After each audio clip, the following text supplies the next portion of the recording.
Hello and welcome to Wrestling at Random. I'm Jeremy Deemer. And I am Adam Summers. This is the podcast where every week we review a classic pro wrestling event from a streaming service. And that classic pro wrestling event could be anything from a pay per view to a territory era supercard, a TV special, pretty much anything that is not a weekly television show. Nope, we fire up the randomizer, it picks an event, and then Adam and I will watch and review the show. Sometimes it's good, sometimes it's bad, but we're here to have some fun. And I had a ton of fun watching the AWA Super Sunday show from April 24th, 1983. In 1960, Vern Gagne started his promotion, which would be known as the American Wrestling Association, the AWA, and it would be known as the Minnesota Territory. Over the years, he expanded the AWA throughout the Midwest, with its key cities being Minneapolis, Milwaukee, Denver, Winnipeg, Green Bay, Chicago, and all points in between. Jeremy, I would just want to jump in quickly because you mentioned Chicago. And my dad, who is the reason I'm a wrestling fan, I grew up at a very young age watching wrestling with him. The pro wrestling that he grew up watching was Bob Luce's World Championship Wrestling, which was, in fact, the AWA. Bob Luce was the Chicago promoter for the AWA at that time. So, yeah, while my familiarity with the product that we're reviewing today isn't necessarily all that high, it's one of my blind spots as a fan. I guess family tree wise, this is probably the most familiar wrestling to me in a weird way. Yeah, this predates my wrestling knowledge by about 4 years. And not only all those cities, but later they even went into Omaha, Salt Lake City, and the San Francisco Bay Area, Phoenix, Las Vegas. And I don't know if you know this, but the term Hulkamania actually started being used on AWA TV in 1981. Yes. Vern Gagne was the one who taught Hogan how to play babyface on a major league level, as well as helped him develop his interview style. By the end of his first year with the AWA, Hogan had his character, and it instantly connected with the fans. Vince McMahon was looking to expand and made an offer to buy out Gagne. Gagne rejected the offer, as his promotion was producing more revenue than ever. As the Crusher had retired and Hogan had come in, Bobby Heenan would say that Crusher was the goose that laid the golden egg. Hogan was the bigger goose that laid the bigger golden eggs. Hogan, although he was going to be leaving at the end of 1983 under any circumstance. McMahon had the foresight to know that if he wanted to go national, Hogan was clearly the guy to build around. As cable television expanded, WWF was shown in the AWA markets. The AWA ended up falling hard, and it was able to go on for several more years thanks to a deal with ESPN. But as the ratings declined, the revenues dried up, the AWA closed in 1991. This event, though, was a huge event for the AWA. 20,000 fans were packed into the St. Paul Civic Center, and an additional 5,000 were in a closed-circuit overflow location at the St. Paul Auditorium. The total gate was $300,000, at the time one of the largest ever in North America. And we opened the show with a ring announcer named Mean Gene Okerlund. Yes, which would kick off a theme of this show, which is, as you talked about, while this was still in the heyday of the AWA, this was, in some ways, even if they didn't realize it, the beginning of the end, because Vince McMahon was coming and his money was going to be calling for a lot of these men. Gene Okerlund, one of those chief among them. But yes, Gene Okerlund, who we're all mostly familiar with as, arguably the greatest, ringside interviewer of all time in professional wrestling. Here he was doing double duty. He was I guess maybe even more than double duty. He was your ring announcer. He was your host. He was your interviewer of the wrestlers who won the matches. And he was every bit the Gene Okerlund that you could imagine here on the show in 1983 in St. Paul. The opening match was announced. Gene Okerlund announces Rocky Stone. I love that. Like, I knew right away that Well, there's a 50-50 chance that I was going to find the actual wrestling on the show enjoyable or not. That right there cemented that there was going to be the requisite level of wackiness I love that it when was. they announce the participants' last name twice. That's Yes, it's it's almost that boxing cliche. feel. Yeah. Yes, it's a very Tuesday Night Fights USA 80s boxing, and much earlier, I'm sure, as well. But growing up watching those not so great boxing cards, ring announcers would always do that just to make sure that the guy who you had never heard of in your life before, you had that name driven home twice. And he's taking on U.S. Olympic great Brad Riggins. Yes. Who Brad Rangans, by the way, fun fact, particularly for any of the Adam and Mike Big Audio Nightmare listeners who are subscribing and listening to this podcast, Brad Rangans is the guy who, when Shinsuke Nakamura went on his learning excursion from New Japan and went overseas, Nakamura went to the US and trained with Brad Rangans for months, didn't wrestle any matches, but just trained and got big and swole, and essentially added even more, amateur wrestling style to his repertoire than he already had. Brad Rangans also figured prominently in the career of a young Brock Lesnar. The broadcast, we had our play-by-play man who kept referring to him as Rygans. And I knew I was in for a long night. Yes. Introduce us to our play-by-play man, Adam. Ron Trongard, play-by-play man for the AWA and for this show. He was the only announcer outside of a few cameos that we had throughout the show in terms of color commentary. And the best way that I can describe Ron Trongard, if you've never heard him, is by comparing him to other great pro wrestling announcers of the same era, a Bob Caudle or a Lance Russell, and not comparing him and saying that he's like them. Basically, the thought is always that with a Bob Caudle or a Lance Russell, they were sort of like your friendly local news anchor or weatherman that was, pretty straight laced and, told it like it was and just sort of navigated you through the show. Ron Trongard did that, but to me, he had more of a smarmy local sports anchor vibe to him that he absolutely did. It made for a amusing but sometimes grating 2.5 hours of listening to my commentary. I also thought that there's also a little bit of Ron Burgundy doing pro wrestling announcing in there with Ron Trongard, so it was a different experience than we've had on the other episodes that we've done so far of this show, listening to Ron Trongard guide us through such main event anywhere in the world sort of matches as Rocky Tom Stone, as he was alternatingly referred to throughout this match, and the aforementioned Brad Rankins wearing what had to be the skimpiest singlet I've ever seen in pro wrestling. And the first thing I noticed right off the bat is, man, these ropes are loose. They are sagging, and WCW cables, they are not. They are not, no. And Riggins was a powerhouse, like a real amateur wrestler body, and like you mentioned, tiny singlet. The ring lights, though, they were so bright, and these guys were so not tanned that they looked translucent. They were anti-tan. They looked like locals, I will say that. They were not hitting the non-existent beaches that much here. Also, quick note, did you notice as well that Ron Trongard kept calling him Bradley Rygans? Rygans. Yeah. Bradley Rygans. Bradley Rygans. There were just so many oddball, quirky things about this show that, I don't know, it was, and I guess maybe somewhat fitting given the geographical proximity, this was like the Fargo of wrestling shows.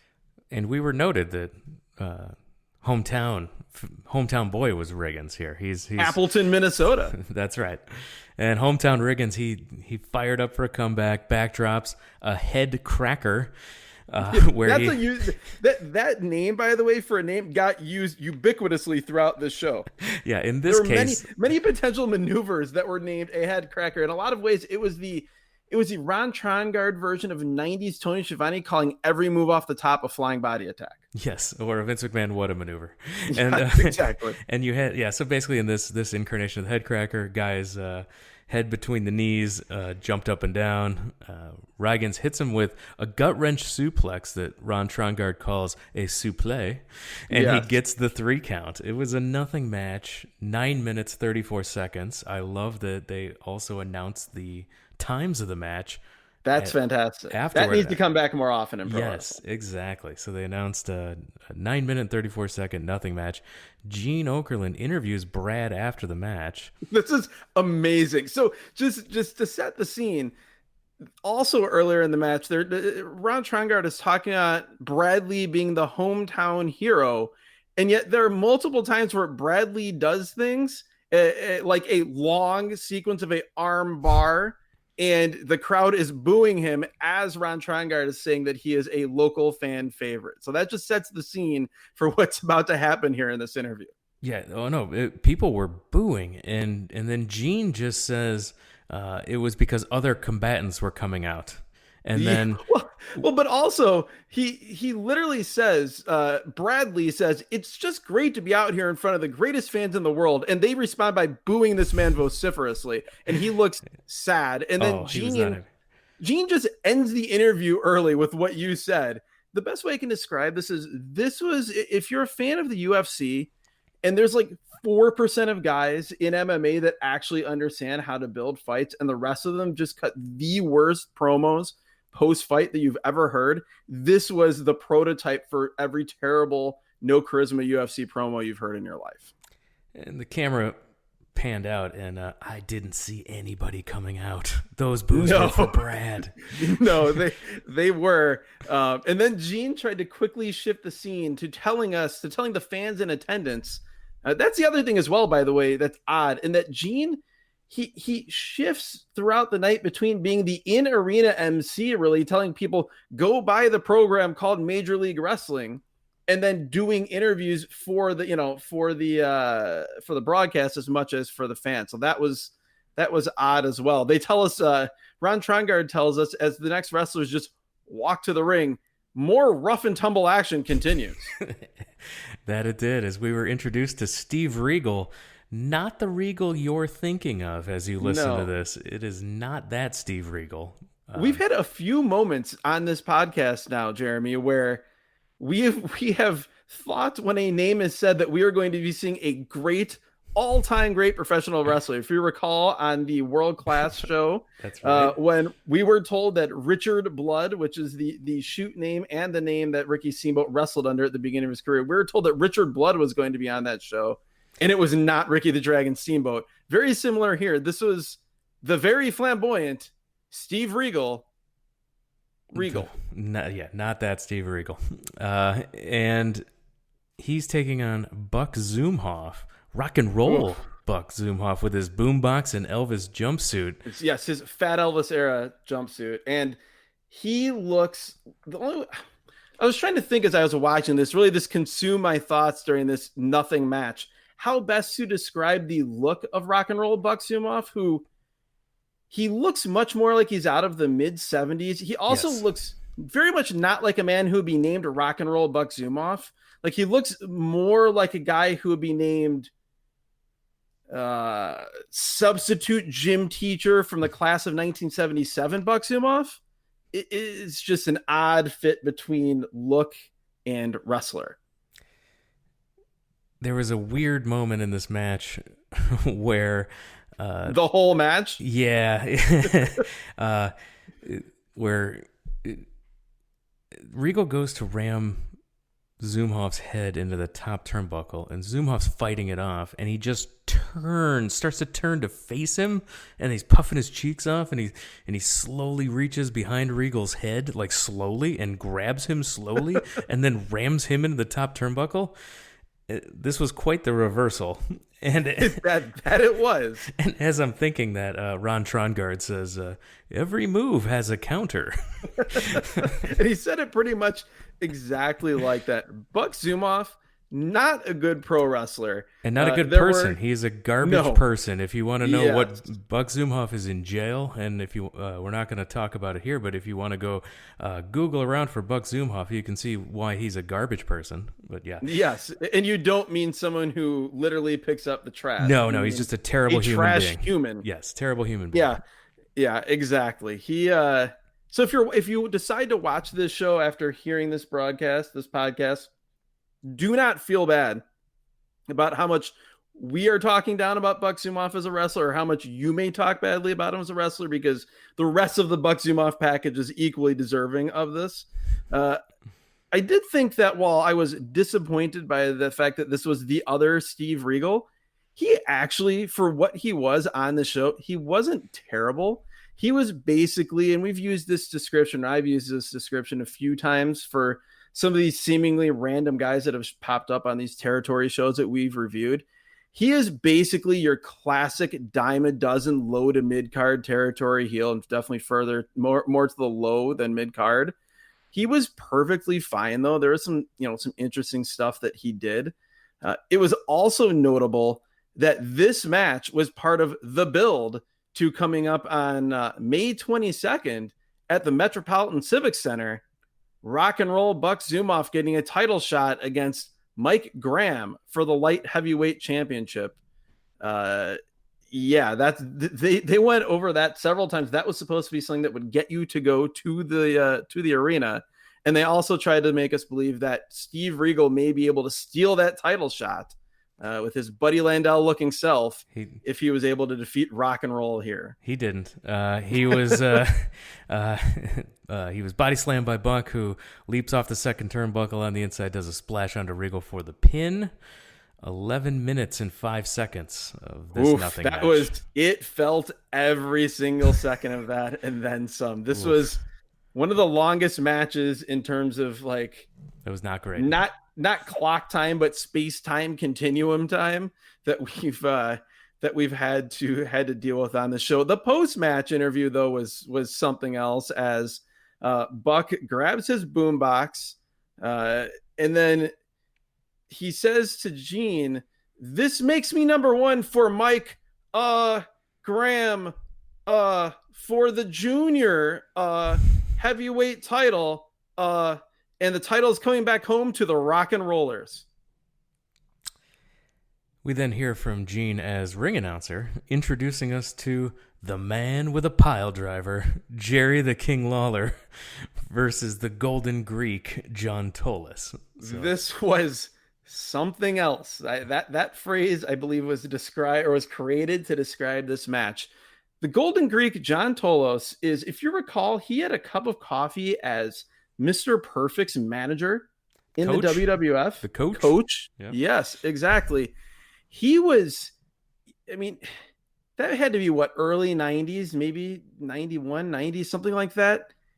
He appeared, and he looked old here, but he must have aged 30 years in those 8 or 9 years between this match and that time where he was managing Mr. Perfect. I will say here that it was as though aliens had abducted a pro wrestler from the 1950s and dropped them right into the middle of the ring for this match. I don't even know how to properly do justice to in some ways, like, it's understated because he was just wearing black trunks, black boots, knee pads. But when you get past the visual of what the man looked like, he may have been the wackiest man on this show. He was very wacky. We were announced. We heard the announcer mention that Lawler will be on Letterman tomorrow night. Yes, when you say not Trongard telling the fans at home this, but that was announced as part of the very conversational ring introduction by Gene Okerlund. Gene Okerlund may have in fact invented the podcast on this night while doing his ring introductions. Before the bell, I loved this. You talked about, classic John Tolos here. Before the bell, Lawler goes for a handshake. Tolos turns around to walk away. So Lawler turns around, and that's when Tolos immediately jumps him from behind. It was so great. That was so great. A great start to the match. We had arm bars from Tolos. Tolos jumping off the middle rope onto the arm. I thought that was really cool. It was, yeah, that was one of those weird things. Lawler punches his way free, and oh my gosh, does Lawler throw great punches. They're different. We've talked on previous podcasts about how much we've loved Scott Hall and Kurt Angle's punches, but wow, Lawler's are a different type of punch, but still fantastic. Yes, I mean everything you've ever heard. If you've not watched a lot of Jerry Lawler as a wrestler, and you just hear former wrestlers or other people talk about Lawler being, on the Mount Rushmore of pro wrestling punchers, I would definitely put him there with Bobby Eaton. I would put Bob Cook, the unheralded jobber of late '80s, early '90s WCW, on that Mount Rushmore. But Jerry Lawler definitely belongs there. He was also described, which I thought was interesting, by Ron Trongard as an extremely strong young man. And I love when Lawler does his fist drop off the second rope and he shakes his hand like it hurts after punching him. Like Yes, it's the little things. It should, and it did, and that's exactly. We had just some interesting, weird stuff in this match. Tolos at one point punches Lawler, and Lawler takes this huge bump over the top rope, like there was some sort of jetpack underneath him propelling him over. And then at this time, at first it's ruled a disqualification, Yeah. and then special referee, and we're not told why he's a special referee, and then he's just out there for other matches later, but he's described as special referee Steve Olsenowski, calls for the DQ and then overturns himself. Yeah, there was all kinds of discussion that maybe that's a DQ for throwing him over the top rope. Lawler's back in the ring. All of a sudden, there's a backbreaker by Tolos. There's a near fall, so the match is continuing. No disqualification. We're just plowing through this one. I guess the idea, which it gets explained or attempted to be explained later on, is that this, much like the rule you would have in WCW, when there's the over-the-top rope disqualification, was that if your momentum carries you over, it's not a disqualification. And in WCW, that even applied to a clothesline. You could clothesline a guy over the top rope and it wouldn't be a DQ, but if you physically threw him over, it would be. So I guess that's the story. The other thing I wanted to mention here, Jeremy, because it was mentioned, I think, in this match, when Lawler does this fist drop off the second rope, Trongard just in passing says that, he says, fist drop off the second rope, however he describes it, he says, and that is legal, which tells me that they were operating under a Bill Watts type rule of no top rope moves. And yeah, I don't think we saw. We'll have to keep a lookout for that as we review the rest of the show. One of those fist drops off the middle rope hits Tolos. Tolos sits up from it, and he's shaking his legs, and his body shakes, and then he collapses back down. But it's not enough for the win. Tolos ends up charging Lawler in the corner. Lawler sidesteps him. He runs into the buckle and then jumps around the ring. And he jumps to the other corner in pain from hitting the turnbuckle, and he rams himself into the opposite turnbuckle. I did not expect that. I don't know what's happening. No, I have that written down here. I have Tolos this is the corner and literally runs himself to the other corner and hits his head on the turnbuckle. What? And that pretty much describes it. I honestly don't think I've ever seen a spot wackier than that. That was very wacky. Tolos missed the knee drop off the middle rope. Lawler hits an awesome pile driver for the win. 8 minutes, 24 seconds. Great pile driver. Ron Trongard says, it is a brutal hold that many people say should be banned. No Lawler interview, so boo to that. Yeah. But yay to the next match, the Women's Tag Team Championship. Judy Martin. Which we get this weird transition, like a 70s, early 80s, wipe camera transition, and the arena looks darker than it was. So I almost wonder if this match was taped.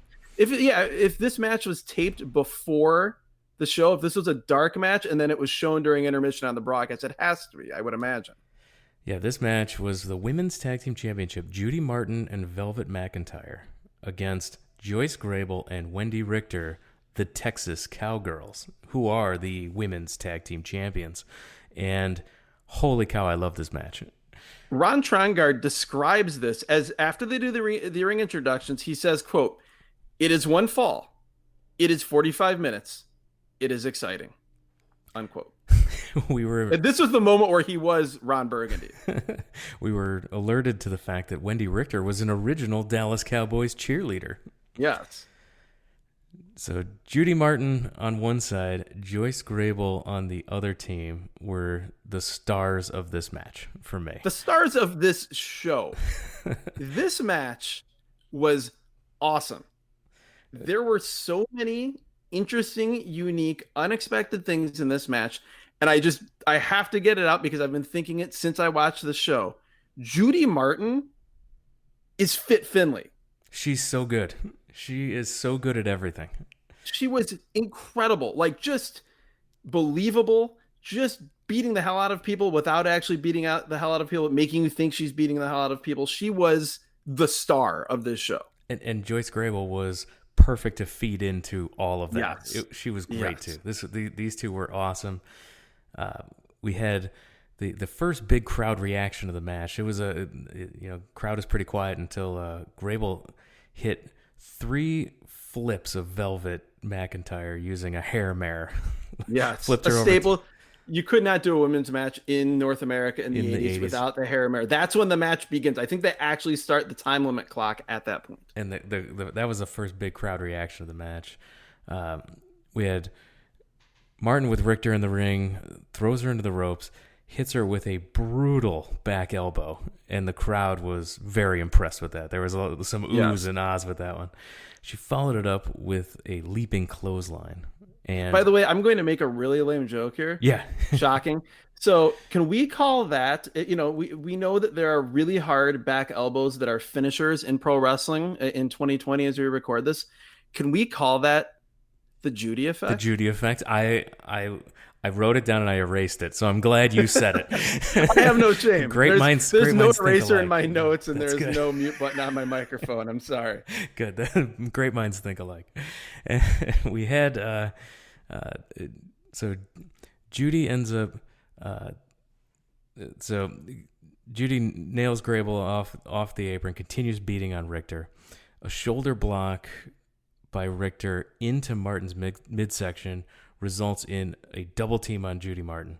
Get her stuck in the tree of woe, and the beating continues. Yes. The referee is constantly putting someone out of the ring, resulting in more cheating and double teaming on Martin. The heat was happening. This is great. I actually thought, we'll get into it. Velvet McIntyre, we did not see a lot of her in this match. She was awesome too. Like when she was in, she had a ton of fire. I got a bit of a Brad Armstrong vibe from her, which, anyone who knows me knows I was a huge Brad Armstrong fan. So that's high praise. But everyone in this match they fit their roles perfectly. And again, I know we're going to get to the finish. I'm not trying to fast forward too much, but the finish of this match, we'll get there. In 1983. What? We'll get there. Hot tag to Velvet, like you mentioned. She came in, ran wild. She gets Richter in the corner, tags in Martin, who has her back to the opposite corner where Grable is. And Grable comes running in to attack her. And she catches her with a kick without turning around. It was so cool. And the announcer even said, "It's like she's got eyes in the back of her head." And it was martial arts movie stuff. It was that was really neat. Martin ends up missing a splash on Richter. Grable runs in, misses a splash on Martin. Then Velvet runs in, misses a splash on Grable.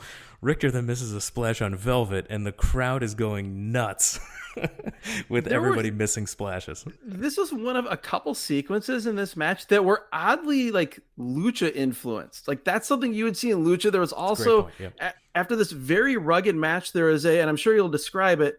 There was like a very sort of like synchronized double team and counter type of thing that, again, A, very lucha, and B, not very 1983. This match was just, it felt like it was beamed in from another world compared to A, what was going on in this show, and B, what we normally see in similar matches like this. And what you normally think of when you think of a women's match from 1980s. Like this was exactly, that's so what much more advanced. It was fantastic.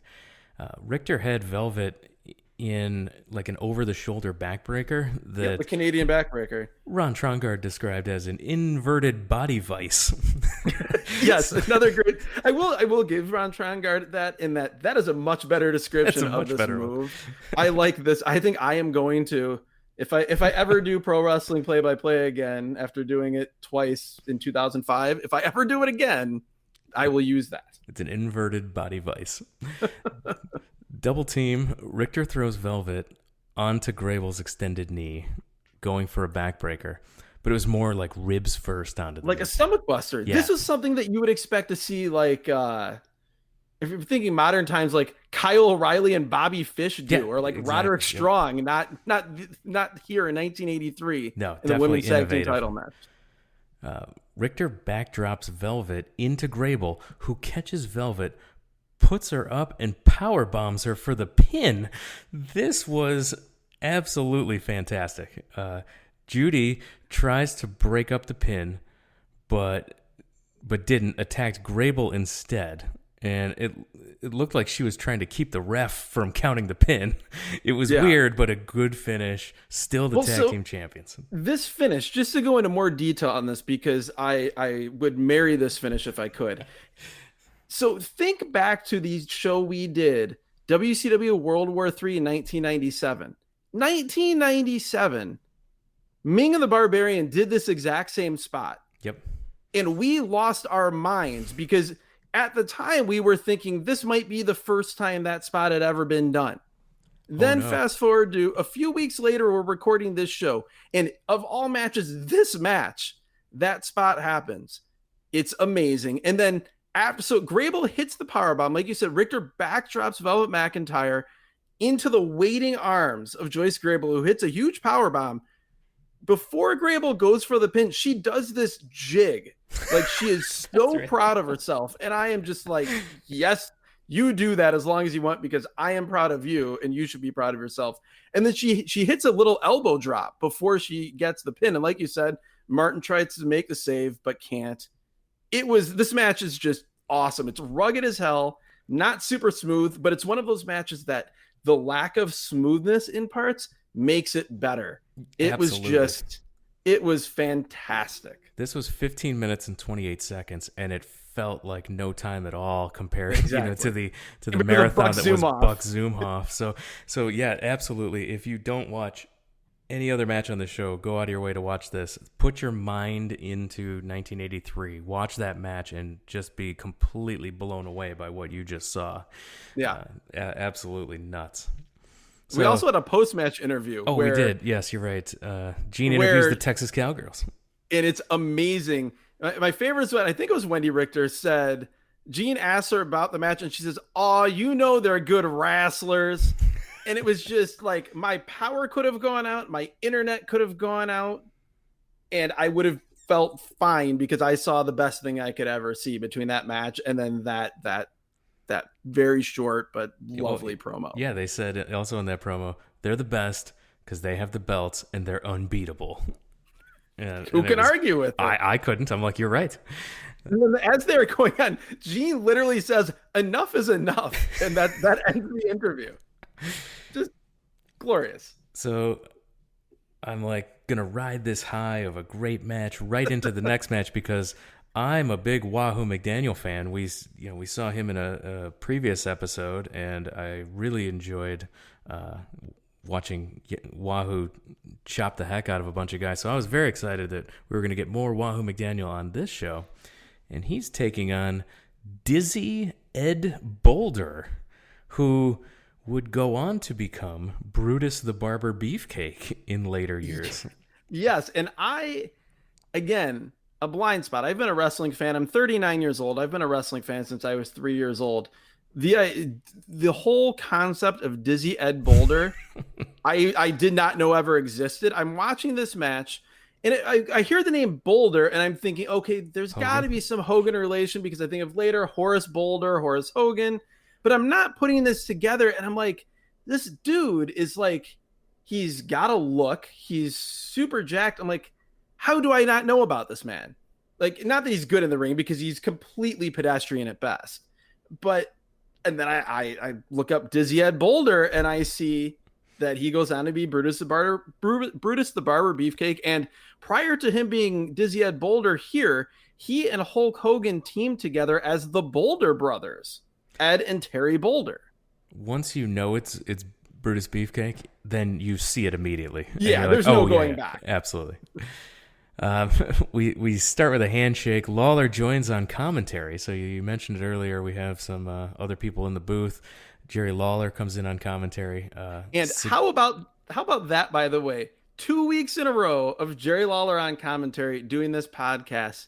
And oh my God, all I could think during this match is I would have paid real legal tender cash money to have Jerry Lawler from 1983 calling Vengeance 2001 instead of that era Jerry Lawler. 1,000%. He was so much better here and so serious and just like it was so much better than 2001 Jerry Lawler. Hard pass.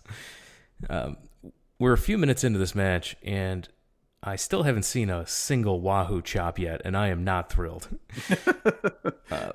Boulder was in control for way too long. We get way too little. We get it out for 5 minutes in now, and Wahoo finally lays in some chops in the corner. The crowd counts to 5 as Wahoo rams him into each turnbuckle. This is a counting crowd, by the way. When we neglected to mention that when Jerry Lawler was wrestling Golden Greek John Tolos, he had a side headlock on, and he wrenched the side headlock 20 times as the crowd chanted from 1 to 20. Wahoo whips Boulder into the ropes, hits a chop, drops an elbow, gets a pin. Not an exciting finish. I wanted to see more punishment by Wahoo. 9 minutes and 4 seconds. I was extremely disappointed. Yeah, I almost forgot that there was even a match just because the conversation between Ron Trongard and Jerry Lawler, and Jerry Lawler being the continuity editor of this show, going to great pains to explain to us how it was explained to him as to why that spot in the Tolos Lawler match didn't result in an over the top rope disqualification. That's literally all I remember of this match, other than that Wahoo, he throws Dizzy Ed Boulder off the ropes. Dizzy Ed Boulder runs toward a chop from Wahoo, and that is the finish.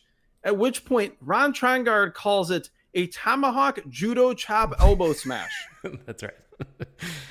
How can you not love that? I don't. He's Ron Trongard. That's what he is.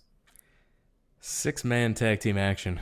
Jesse Ventura, Ken Patera, Blackjack Lanza with his manager Bobby Heenan taking on the High Flyers, Jim Brunzell and Greg Gagne, son of promoter Vern Gagne, and a young Rick Martel. Ricky Martel. And Rick Martel is great. He had great quick arm drags early. And while this is happening, Jesse Ventura is on the apron, and he's just motioning to the fans to kiss his ass.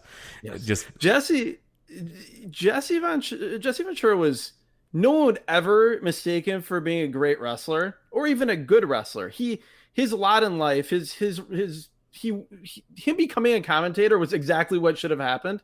But him as a wrestler, basically taunting fans and almost doing an alternate commentary track is perfectly fine with me. Like, I want to live in a world where it's like John Tolos wrestling Ernie Ladd with Jesse Ventura standing on the apron doing commentary for 5 minutes on every show we ever watched. Jesse tags in, and Ron Trongard lets us know that he gets his haircuts from Opal Gardner in Pine Valley. Now, it must just be trims along the side because there's not much up top there for Jesse. Yeah, it's just Opal Gardner from Pine Valley is basically, her job in life is to ensure that Jesse Ventura does not end up with a skullet.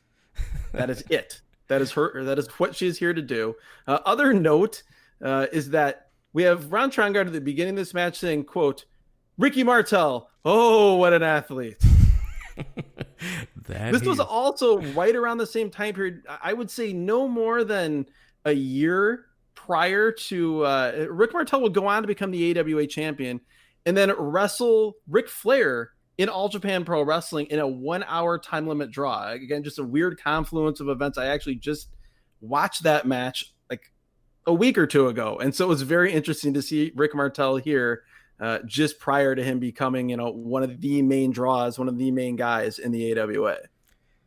Jesse had a really cool move early where Gagne's got Jesse in an armbar, and Jesse just picks him up, puts him across his shoulders, walks him into the bad guy's corner. Yeah, basically, he picks him with a fireman's carry and just brings him back to the heel corner so they can do heel things to the babyface. I love that. Quick triple teaming. Martel, fired up babyface, gets in there, and he's great. There was a wacky spot where Lanza is reaching for a tag, and Jesse's leaning over the top rope, balancing his body across the top, reaching for the tag. Across the ring, Brunzell and Gagne are jumping up and down in the bottom ropes, and the fans are totally getting into it, and Heenan runs over and he tries to grab Jesse's leg to keep him from falling in the ring, but he can't stop him, and Jesse tumbles into the ring, and the babyfaces pull Lanza into their corner and start working on his arm. That was super fun. More Jesse Ventura pratfalls for the win. I am very happy about that. Also, I did want to note that referee Ed Lisowski in this match, I am 99% sure is the same man as referee Bob Warren from earlier on in the show. I don't think they're different human beings. Breaks down into a six-way. Gagne takes a horrible backdrop from Lanza, like twisting and landing on his hip. Ouch, that looks brutal. There's a lot of back and forth in this one. Brunzell has an awesome drop kick, way better than so Gagne is showing off his high flyer drop kick. Brunzell comes in way better, significantly better. Well, Jim Brunzell is a high flyer. Greg Gagne is a wrestler in a team named the High Flyers. That is the difference. It breaks down into a six-way again, and in the melee, Heenan's on the apron. He ends up taking a few punches from Brunzell. Place goes crazy. And during this six-way, the camera shows us Martel with Jesse in the corner. And then all of a sudden, Patera is on top of Brunzell. 3 count. What happened? Well, and Trongard, so we're confused. I had the same reaction you did. We see the 3 count. Trongard is an extra layer of confused. He doesn't even see that there's a 3 count. He thinks that there's been some sort of disqualification. Yeah, he thinks they were disqualified for too many people being in the ring or something. Yes. And then after all of this, we get the longest, most painstaking, multiple replays explanation. So Trongard yells, "Let's see the replay in slow motion," and the replay starts with Patera already covering Brunzell. I still don't know what happened. The first set of replays it's the exact same camera shots that didn't show us the finish, but in half speed. Half speed and starting already with the guy on top. I was so mad. I'm like, what is going on? This is right there with the production on the Clash of the Champions show that we reviewed. No, it's not that bad. It was not that bad. Because they did end up having a camera shot. If they never had the camera shot of what happened, I might say. True. We did end up getting it. The good guys tell the ref that they believe a foreign object was used by Patera. The heels deny this, obviously, and the good guys jump them again, disposes everyone out of the ring, and someone throws a drink at the referee. He gets doused. Everyone is on their feet in the crowd. This is the first heel victory of the night. It's been all baby faces down the line. This is the first time the heels won. They won in cheating fashion. 17 minutes in 3 seconds. We still don't know what happened yet. Gene Okerlund interviews the losers. He'd been interviewing the winners all night long. He interviews the losers this time. Brunzell says he was hit with something, and then we finally get the replay where we see Heenan handing an object to Patera. Then we see Patera punch Brunzell with it. A significantly better replay. We got the finish this time. Finally. There were a few other weird things about this match. And again, part of it goes back to Ron Trongard. He's talking about multiple times. He calls the figure four leg lock. Geez, now he's got me confused. He calls the figure 4 leg lock the Indian death lock. Yeah, that wasn't great. It's odd. We also have apparently, and I have no recollection of this ever, Apparently, Jesse Ventura was nicknamed Mr. V. Mr. V. I didn't know if that was just Trongard's nickname for Yeah, him. it could have been because he was freelancing throughout the evening for sure.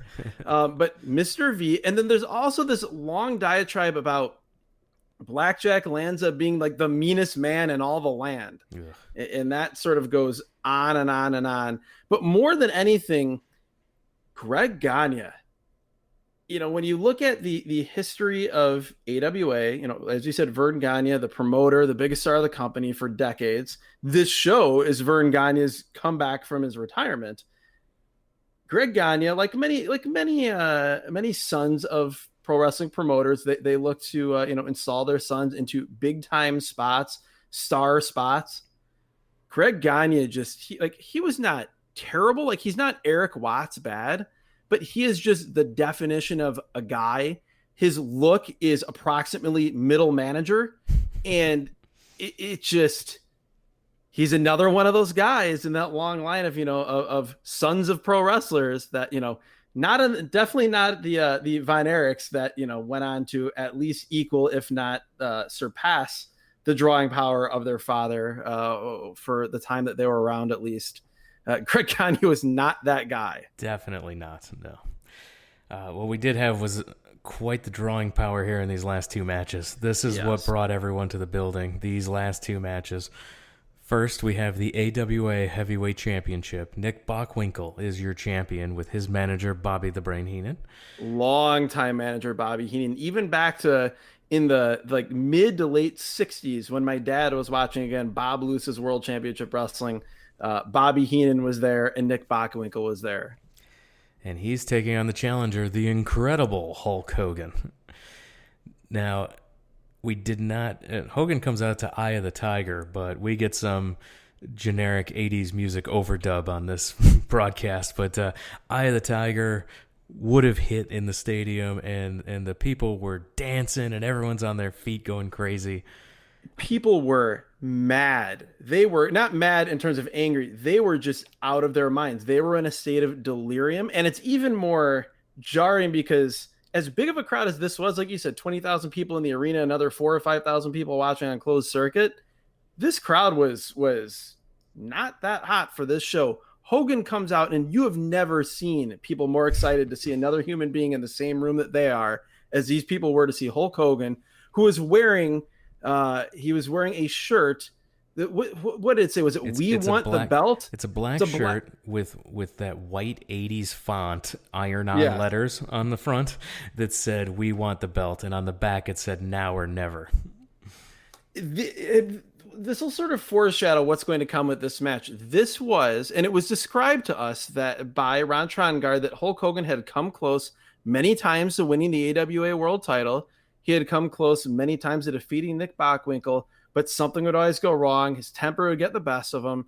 And it was clear that the setup for this was that this was the moment that Hulk Hogan was going to win the AWA World Title. That's what everybody, in addition to seeing the return of Vern Gagne, everybody was here to see. Hulk Hogan finally beat Nick Bockwinkel. And yeah, the match begins, but not before. Oh no, first we've got Hogan cornering Bockwinkel immediately before the intros, yelling at him in the corner. He's fired up. Hogan is fired up even more than you've ever Hogan is always fired up, but he is very, very, very fired up, and to the point to where he's getting the face of Bockwinkel. He's holding up the shirt, and the whole crowd is chanting, "We want the belt." Everybody's chanting, "We want the belt." Just a completely electric atmosphere. Gene introduces Wally Carbo, the AWA president, Stanley W. Blackburn. Wally Carbo is introduced, by the way, as the veteran septuagenarian promoter, Wally Carbo. Yeah, AWA president Stanley W. Blackburn and your referee, Lord James Blears. And he would be a story in this match, for sure. He introduces Bockwinkel and then his manager, Bobby. Long pause. And Heenan starts yelling, "Say it, the Brain!" And the crowd starts chanting "Weasel" at pretty much that exact same time. And Heenan gets so mad.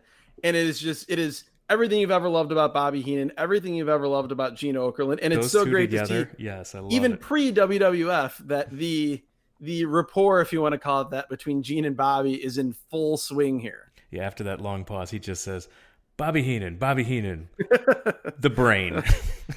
It feels like the entire show of him doing the introduction and then repeating the guy's name, it all built to the way he said Bobby Heenan, the brain. Like, it was just perfect. We get Eye of the Tiger again, and Hogan rips his shirt off for his intro. He is very popular. And when have you ever heard that, by the way? A man get introduced, like he comes out with the music. We go through the formal ring introductions, and then as they're about to like actually introduce him, the music hits. He gets more again. music. Additional I've never music. heard that before. He had a ring entrance music encore. Oh, it's fantastic. The bell rings, and Bockwinkel immediately runs out to the floor, back in, floor again, a lot of stalling.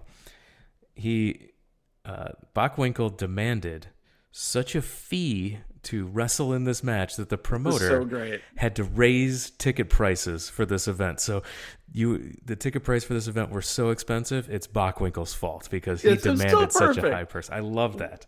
That they managed to shift heat. Like, that's such a carny pro wrestling thing, and I respect the hell out of it. That they knew they had two hot angles for this show. They knew they could sell out this huge arena, and they raised ticket prices, as any good promoter does, to do that. And then they blamed the dastardly heel. The promoter blamed the heel for having to raise ticket prices. Thereby, he's making more money doing so, like, legitimately, and he's getting more heat on the guy that's already hated in the process. Like, that was one of my favorite things I've heard in wrestling in a long time. All Hogan early with tackles and shoves. Hogan's first move is a terrible looking backbreaker. But anytime Bockwinkel would cover Hogan, he would kick out at one, and he would throw him off with the kickouts. That was great. Hogan in the corner, he gets Bockwinkel charges. Hogan gets a knee up, and it's right to the face of Bockwinkel where Trongard screams, "Oh, mother!" Yes, that was one of the best moments of this show, of the Ron Trongard experience that was this show. Hogan ends up hulking up, 3 right hands, clothesline, elbow drop, but only a 2 count. Hogan hits a shoulder breaker, much better this time. Leg on the bottom rope. Big punches from Bockwinkel. Hogan's able to hulk up again. Hogan hits a power slam. But it wasn't the full. No, it's not the full one. Hulk up. We had several things in this match that were like the proto Hulk Hogan that we would go on to know. Like you said, the 1 count where he kicks off, like fully throws him in the air, kicking off. That would usually be sometimes the beginning of the Hulk up. And then we had the Hulk up, but it wasn't with the block, the 3 punches, hit 3 punches of your own. So he was working his way up to the Hulk Hogan that we would know. He hits a power slam where he landed hard on top of Bockwinkel. Hogan was a big 300-pound dude, and he crushed Bockwinkel. Still only got a 2. He missed a big leg drop at the 15-minute mark, and Bockwinkel got in some offense. He couldn't slam Hogan, fell back, got a good near fall there. People want Hogan to win so bad.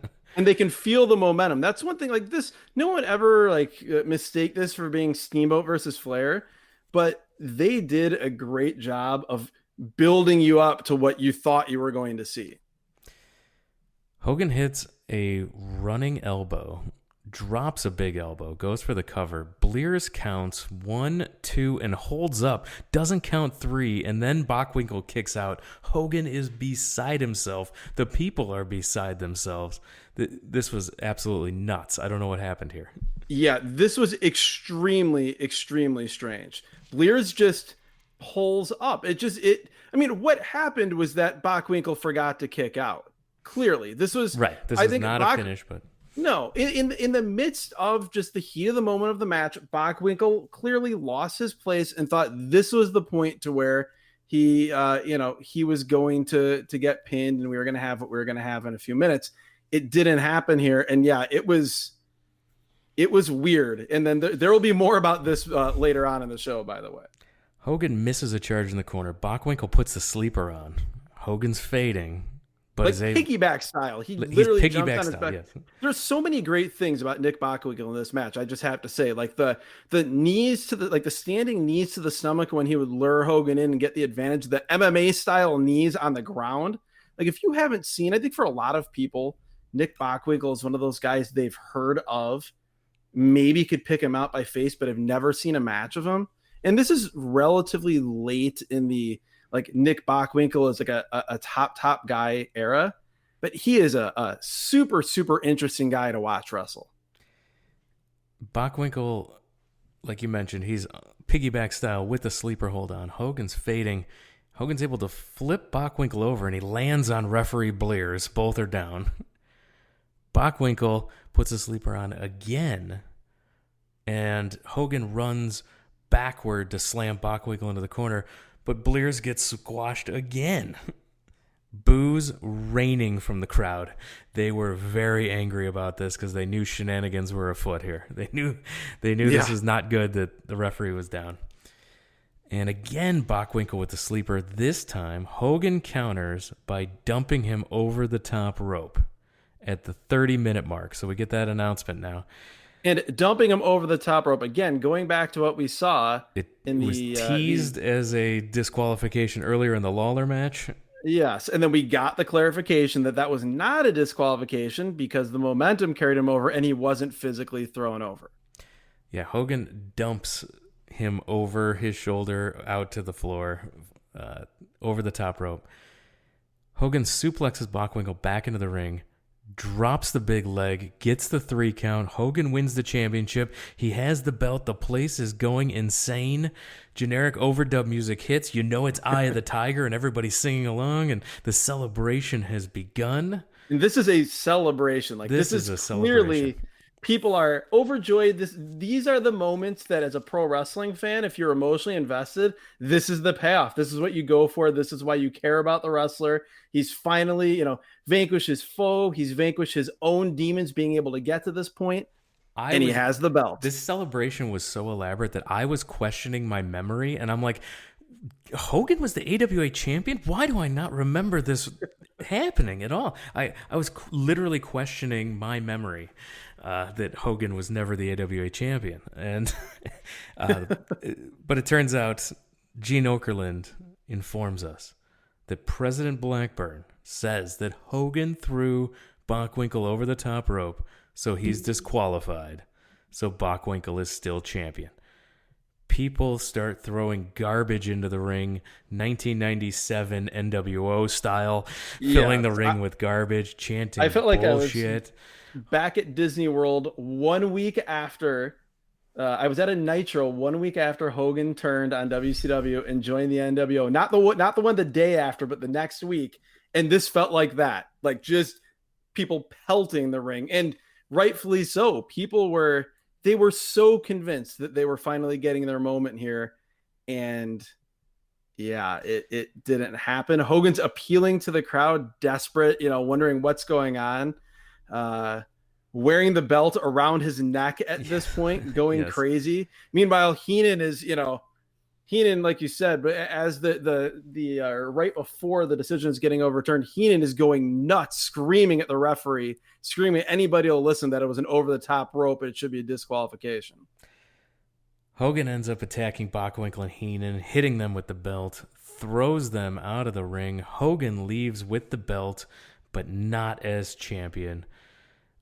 The reason Hogan never got the AWA title, besides the fact that Vern didn't think he needed it because he was so popular, but it was also the fact that Hogan had a deal with New Japan. Yes. And the AWA, Gagne had a business deal with Giant Baba. Yeah, with All Japan, which we just talked about with the Flair Rick Martel match. Yep, where the AWA champion and its top talent, they'd be booked for All Japan Pro Wrestling. And in 1983, All Japan and New Japan, pretty contentious relationship there. Absolutely, and it would only get more contentious in the next couple of years. So he was basically in a position to where you could not have Hulk Hogan as the AWA World Champion show up for his regular gig in New Japan Pro Wrestling. So politics have always been around wrestling. This is a very different politics because you had multiple major companies throughout North America, obviously, with companies like the AWA, the different booking offices of the NWA, WWF. And then, like you said, you had a situation in Japan where you had, mortal enemies, very different companies with very different philosophies in Japan, with Giant Bob's All Japan Pro Wrestling and Antonio Inoki's New Japan Pro Wrestling. So you had politics that had nothing to do with the North American side of pro wrestling that were keeping, in a lot of ways, being one of the main reasons keeping Hulk Hogan from being the world champion here in Minneapolis, St. Paul. And we've got our second main event. So Hogan and Bockwinkel was one of the main draws, but this was the big draw of the evening. The Sheiks, Sheik Adnan Al-Kaisi, and Jerry Blackwell take on Mad Dog Vachon and the coming out of retirement Vern Gagne. This was his first of many coming out of retirement matches, but the first one is always the big one, and this was it. This was definitely the big one. Yeah, it was clear that while the crowd was certainly deflated from what had just happened with Hulk Hogan and Nick Bockwinkel, they rallied themselves pretty quickly, at least in the match, to be behind Vern and Mad Dog Vachon. It is weird, though, and this is the second time in a recent show that we've had this, where you had the world title, a huge world title match, and it's not the main event. Yeah. I will say, not having as strong a memory of you as in terms of whether Hulk Hogan had the AWA championship, it did strike me, though, immediately when I saw that the Hogan match was not the main event. I'm like, well, there's no way Hogan's winning. Like, if Hogan was going to win, finally win the AWA world title, it's happening here. And then when he did seemingly win, I was like, that's a bizarre decision for where to put it on the card. And then quickly we learned why. Well, if Hogan, even if Hogan won that title, I still think Vern Gagne is putting himself coming out of retirement as the main event. That would be very Vern. That's very on brand for Vern. Yeah. If you've never seen Vern Gagne, again, he might be like Nick Bockwinkel, one of those names that you remember, but you've never actually seen him wrestle. But you did listen to this podcast and you decided to go back and watch NWA Boogie Jam and see Dory Funk Jr. Yep. They were two sides of the same coin, physically and in ring. That's a good comp. You can definitely see the comparison. Mad Dog Vachon he is Mad Dog Vachon. I don't know how else to describe the man. He is incredible in all his Mad Dog Vachon-ness. Jerry Blackwell is one of those guys for me that is a name that I knew, and I had seen a very little bit of him, again, like in magazines, but I can't recall ever having gone back and from magazines and from hearing about how hated Jerry Blackwell was. He was just a hated wrestler. He could move. He was a huge man. He was big. He was round and fat. He was a big, round, fat guy with skinny legs. Which I believe is called California Raisin Syndrome. And he could move, though. And he could move. He was 400 pounds, according to Ron Trongard. I could see that. He was a big dude who could move. And I don't know what song they came out to, Mad Dog and Vern, but we got some generic disco overdub for their entrance. I was which was an interesting choice. I was very curious to see what song they actually came out to. Vern runs wild early with judo chops. Judo chops. A staple of pro wrestling announcing in the 80s is referring to chops as judo chops. Mad Dog does a lot of jumping up and down. And he ends up laying in some brutal punches on Blackwell, hitting him hard. Al-Kaisi gets the advantage in the match by punching Mad Dog with his cast. So this would be the story of the match. Al-Kaisi had a cast on his arm. And both he and Blackwell had casts. They both had casts, and they were using them as weapons. Yes. So they're on the outside. He gets attacked with the ring bell. Mad Dog tosses a mic stand into the ring, but Al-Kaisi catches it and hits Mad Dog with it. This was the dumbest thing I've ever seen. He threw it right to him. I don't know what he was trying to do. Well, this was like years later you would see like in ECW where Rob Van Dam would throw a chair to a man, and we talked about it even I think on the Vengeance show. It wasn't quite as bad there, but there'd be some times where he would throw a chair at a man, and a man would catch the chair calmly and then just stand there and count like to 5 and wait to be kicked in the face with a chair. Yeah, he immediately caught it and turned around and hit Mad Dog with it as he should have. And yes, exactly. And busted Mad Dog Vachon open. Mad Dog is in that pantheon of wrestlers who have bladed so often by this point that if they just have a single deep thought, a cut is going to open on their forehead. That is what occurred here. We get Vern going after them, but Vern can't because he's legal. This is when they're back in the ring. And they're working over Mad Dog here for a decent amount of time. Vern ends up running wild with a chair on the Sheiks, and the Sheiks are still working over Mad Dog. Vern finally gets that hot tag. He drop kicks Blackwell. Two nice drop kicks. They were nice drop kicks. Blackwell ends up missing he misses a splash, misses an avalanche. Vern ends up putting on the sleeper. All four men in the ring. Mad Dog takes El Casey's arm with the cast and hits Blackwell with it while he's still in the sleeper. Vern takes the cast off of El Casey, and then he gets hit with it. Vachon hits Blackwell with a chair on the outside. Blackwell's bleeding. Double team on the broken arm of El Casey. Vachon holds it out. Extended. This was awesome. This was great. Vachon's holding El Casey's broken arm out extended, and Vern jumps off the second rope with a knee across the arm. It was brutal. This was a finish that we saw used in later years, I think, in a couple different times in WCW. I think either Bobby Eaton and Arn Anderson or Zbyszko and Arn Anderson as the enforcers use it, and I think Dick Slater and Dick Murdoch as the hardliners used it and may have used it to injure, I want to say Scott Steiner at one point. But yeah, this is another one of those things that we've talked about where this needs to come back. This move, this spot needs to come back. That was good enough for the pin. Vern gets the 3 count. The place goes crazy for the 3. Everybody's very happy. 13 minutes, 28 seconds. Gene Okerlund interviews the winners. And not before he gets nailed with a drink to the face, though. How did it feel coming out of retirement is the question. Oh, God. Great. That's literally all he says. Vern says, great. And then Mad Dog gets on the mic, and he's got this very, very grizzled, very gruff, very French-Canadian accent. He says a few things, including, it's dog eat dog. Man's best friend. It's dog eat dog. Yep. And then Vern says, Mad Dog is one of a kind, and thank God for that. We did have, though, we had something else here in this match that wasn't the match itself.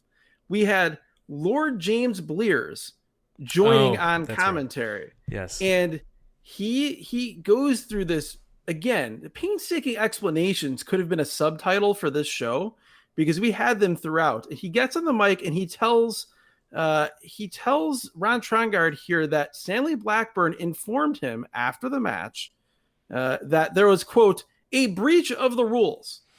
And then Lord James Blears goes on to, like, I felt as though I was a therapist and he was on my couch trying to explain, the reversal of the decision, but then more so, he's talking about the botched 3 count that wasn't, where Hogan had Bockwinkel pinned for 3, Bockwinkel doesn't kick out, and Blears just decides not to count. He says, he acknowledges that Hogan was complaining about the count. Blears defends himself, says that 3 seconds is 1/20th of a minute, and he practices a lot. Yes. Then he says that he could see the slightest rise of the shoulder on the no 3 count. And he says he's an honest referee and he feels bad, but he knows that he made the right call. He also talks about that he basically admits that he wanted Hulk Hogan to defeat Nick Bockwinkel and felt that during the match, but he could not let that get the better of him. I would put this in the category of an A for effort from Lord James Blears here. I appreciated the effort of trying to explain some of the issues we outlined in that match, but it did not work. It's the opposite. You needed Jerry Lawler from earlier in the show to come out and explain it. I would have believed it better. Can we also mention one last thing about the show? When we talk about Jerry Lawler and Ron Trongard, there was a great situation where it took several minutes for them to be able to get Jerry Lawler on commentary because they had 2 different microphones obviously the headset microphone for Ron Trongard. They had a handheld mic apparently for Jerry Lawler. The mic does not work, and they finally give up and they decide to share the headset microphone.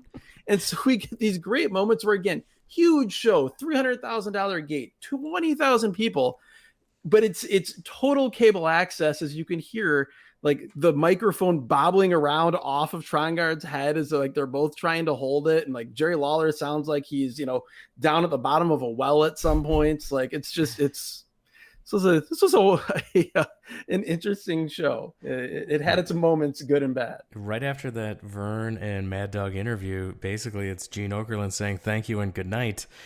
And, you know, while this Vern coming out of retirement match was a success, Gagne, like I mentioned, would continue to come out of retirement way too many times. And it's hard to believe, watching how excited people were to see him, that eventually the public would actually no longer care about his coming out of retirement. Yeah. So, well, the dying off of AWA was dramatic. I mean, you go from a show like this, 20,000 people in their hometown, to, you know, the dying days of the company, and the building they ran in Vegas, or whatever, the Showboat, yeah, the Showboat Casino in Las Vegas for AWA on ESPN tapings, where it was not a small venue and there were a lot of empty seats. And it was just, you know, again, like many of these territories, when Vince McMahon came in and took wrestlers, took people like, you know, like Bobby Heenan and Gene Okerlund, so many of them, really all of them, were never able to recover. Some gave up sooner than others and either went out of business entirely or sold out and consolidated. In the case of, you know, Bill Watts in Mid-South, the UWF, you know, consolidating into the NWA. Whereas the AWA, they held on as long as they could, and probably you can go back and look at stuff from like 1988 and see the writing on the wall. Best match for you on the show? Oh, without a doubt. We talked about it and I pretty much gave it away. The women's tag team match was fantastic. 100% agree. That was by far the best match on the show. I loved it. I would say that, and granted, it wasn't necessarily the technically greatest match ever, but if Hogan and Bockwinkel, if the finish was the finish without the dusty finish, yes, that would have been my number two, but and maybe slightly close, but no, women's tag all the way. I'm with you. Worst match? Oh God, no question. Rock and Roll, Buck Zumhofe and Steve Regal for me, just because it went 11 minutes. I mean, the opener was not great either. No, but my worst match is Wahoo and Dizzy Ed Boulder. It went 9 minutes and 4 seconds, and I did not get the Wahoo I expected. So that's my worst match. But your Buck Zumhofe match, totally understand that too. That's right up there with me as well. It had the luck of the draw of 1983 Jerry Lawler on commentary for it. Let's say if you put Lawler on commentary for the Buck Zumhofe match, I would have said that was better than the Dizzy Ed Boulder match. So tie goes to Jerry Lawler on commentary, which is a bizarre thing to say after last week. Especially if you listen to the Vengeance 2001 show. Yeah. So with that, we're going to wrap it up. Reminder, every Thursday we will post on social media what event that week's episode will cover. And you can follow us on all the social media platforms, Twitter and Instagram at WrestleAtRandom, Facebook.com/WrestlingAtRandom. And of course, WrestlingAtRandom.com is the website that has all of the links for you to subscribe via your podcatcher of choice. And make sure, if your podcatcher of choice is Apple Podcasts, that you're subscribing, rating, reviewing the show, leaving positive comments. That helps us work the algorithm so that other wrestling fans can find us. And make sure you tell your wrestling fan friends about us, and tell your lapsed fan friends. That's what I've learned from a lot of the feedback we've gotten. People who haven't watched wrestling in a while, haven't been a fan in a while, coming back, reliving some of these shows, learning about shows from the same time period they didn't even know about, or different time periods. So it's a fun trip. Hopefully we can bring more people along with us. So make sure you tell your friends about us. That's how we rely on you to get the word of mouth out about this show. So absolutely. There's also the other thing I want to mention is that we've had some younger listeners as well that really weren't around, or at least weren't around as wrestling fans for these shows, that have heard our podcast and been like, oh man, I need to go check out Ric Flair and Ricky Steamboat from 1984. So you never know. You might have a wrestling fan in your life that maybe they're new. Maybe they don't know a whole lot about pro wrestling history. And I'd like to think that this show, we're not one of these retro shows that does 3.5 hour shows. And this would be an easily digestible way for people to learn about some stuff they didn't know and then be able to go out and find it and have a new favorite wrestler they didn't even know existed. And with that, we're going to wrap it up.